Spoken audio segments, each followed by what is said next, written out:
Have you ever wondered how certain communities seem to build wealth generation after generation, without flashy spending or risky shortcuts? Today, we're diving into one of the oldest and most successful financial mindsets in the world, the frugal lifestyle of Jewish people. These are principles that can transform your financial life, and by the end of this video, you'll not only learn them but know how to apply them. So, let's get started. Hi everyone, welcome to another video. Let's begin with something simple yet transformative, the power of pausing. Picture this, a family gathering around a beautifully set table on a Friday evening for Shabbat. There are no distractions from phones, no talk of business deals, and certainly no impulse spending happening. The focus is entirely on connection, gratitude, tradition, and reflection. It's a moment of stillness in a busy world, but beyond its spiritual value, this weekly pause holds an important financial lesson. When Jewish families take this intentional break from commerce, they practice mindfulness, a chance to slow down, reflect, and reset. Now, think about how often we spend money simply out of habit or stress, without stopping to ask, do I really need this? This is where the lesson comes in. Regular moments of reflection can help reduce impulsive spending and keep your financial life intentional. Ever wonder why some people seem so in control of their money while others are always scrambling? Often, it's because they've built in these pause moments, times to check in, adjust, and refocus. For example, consider a busy professional who, every Sunday evening, sits down with their spouse, reviews last week's expenses, notes unnecessary purchases, and sets goals for the upcoming week. Over time, this habit leads to smarter decisions, fewer financial leaks, and a stronger money mindset. My advice to you, start your own weekly, financial Shabbat. Pick a day, maybe Sunday evening, and make it a personal tradition to review your finances, plan the coming week, and consciously decide where your money should and shouldn't go. It's a simple practice, but like the traditions that have lasted for centuries, it can completely transform the way you manage your money. Now, let's shift from habits to something that multiplies over generations, the investment in knowledge.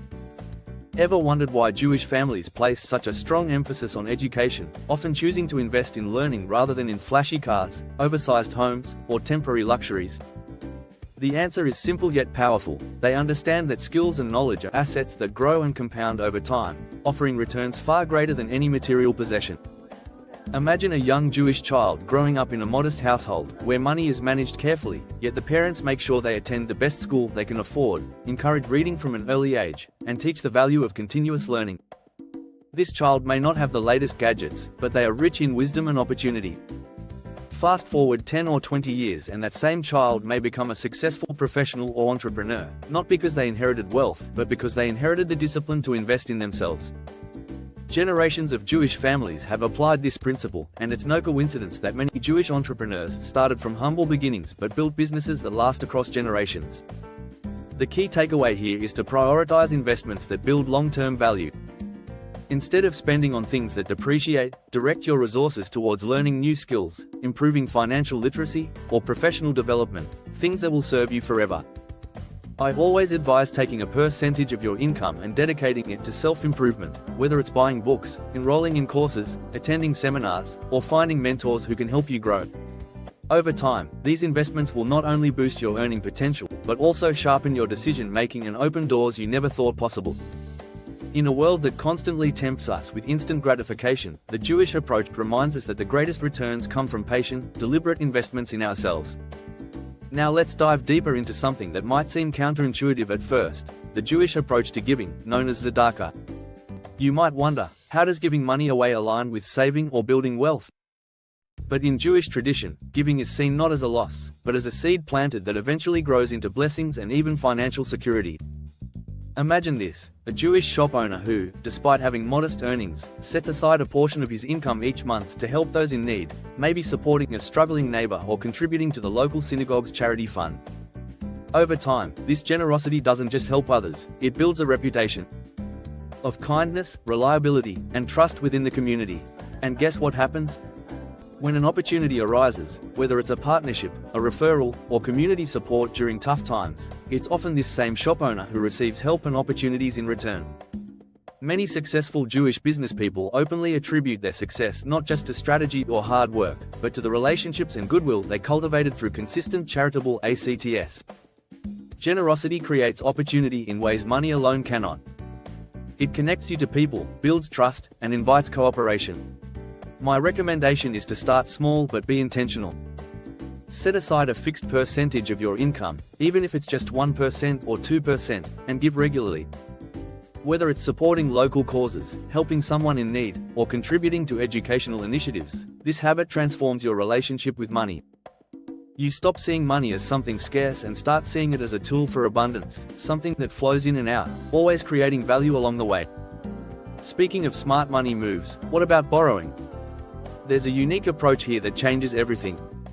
Imagine a community where people can borrow money without fear of interest piling up, without falling into a cycle of debt. Sounds impossible in today's world, right?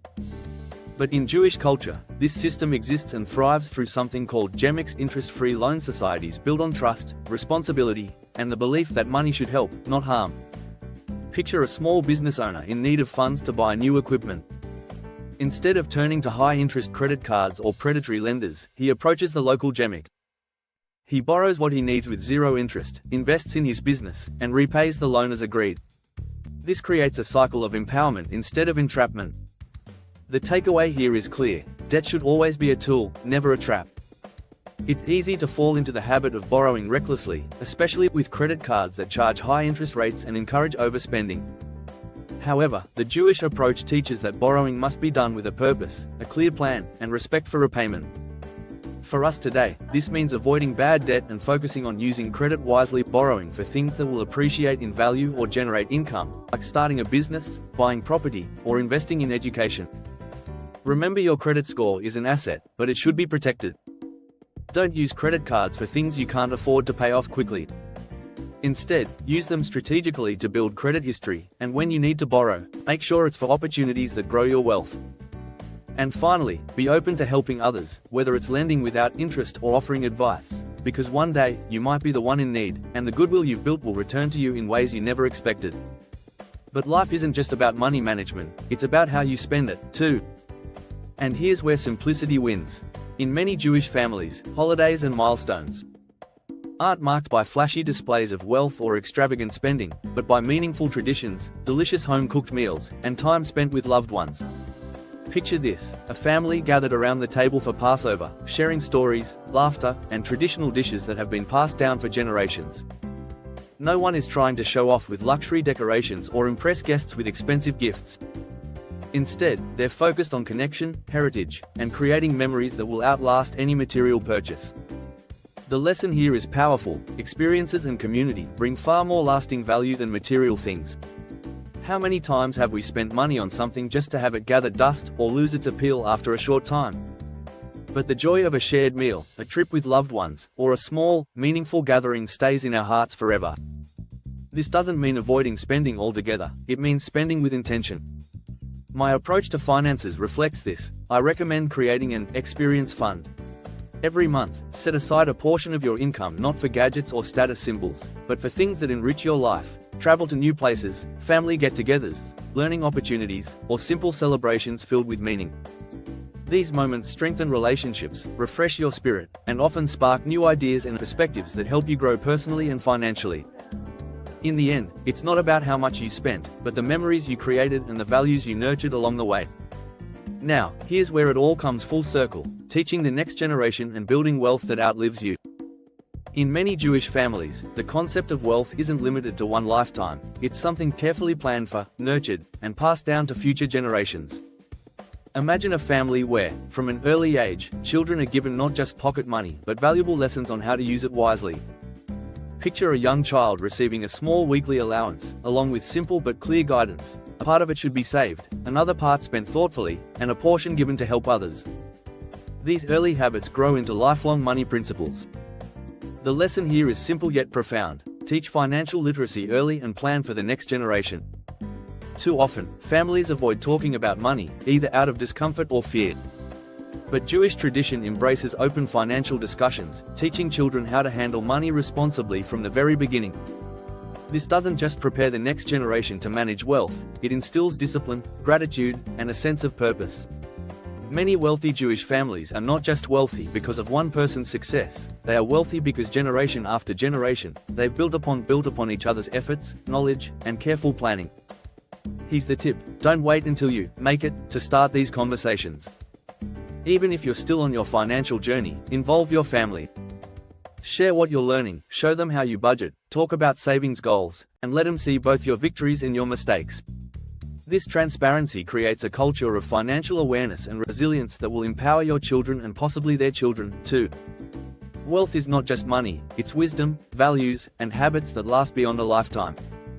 And lastly, if there's one secret to surviving financial storms, it's something Jewish communities have mastered: resilience. Jewish communities have faced unimaginable challenges over centuries: persecution, exile, displacement, and the loss of homes and businesses.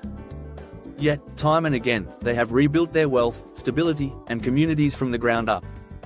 Imagine families forced to start over in a new country with nothing but determination, resourcefulness, and the support of their community. Instead of giving up, they focused on education, relationships, and small steps forward, eventually thriving once more. The lesson here couldn't be more relevant to personal finance: your financial journey won't be perfect. Setbacks will happen, whether it's losing a job, facing a business failure, or dealing with unexpected expenses. But what truly matters is persistence, adaptability, and smart decision-making in the face of adversity. Resilience means knowing that a setback is not the end, just part of the journey.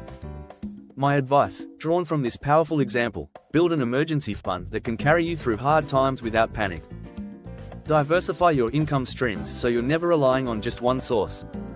Keep investing in knowledge, whether by reading, taking courses, or surrounding yourself with people who inspire and challenge you. The more adaptable you are, the stronger your financial future will be. Just like those who rebuild from nothing, you too can face challenges, pivot, and come out even stronger. Financial success isn't about falling, it's about having the mindset and systems in place to get back up, rebuild, and keep moving forward.